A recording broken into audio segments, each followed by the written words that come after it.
Hello guys, this is Tutorial Stream, and in this video you will learn how you can leave comments to a note in your Workflowy application. So let us begin. So guys, navigate to Workflowy and access the node you have created or you have been given access to by someone else. So I will go with this one here, or let me go with that one. And then guys, what you want to do is click into these three dots next to the title of the node, and then you will see these options here, add comment.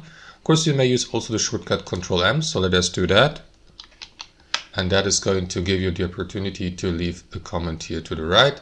You may also mention someone. So let me just mention myself for the sake of this tutorial.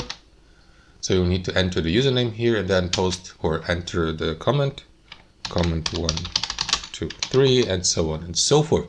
Now you can post the comment here, or delete the draft, or click into these three dots here to insert an image, for example, to add it to the comment or an external link. I'm going to post it.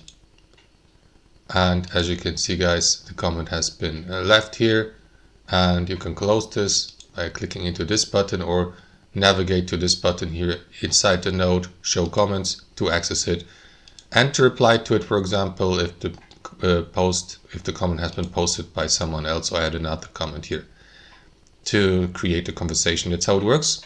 Hope you enjoyed it, and until next time.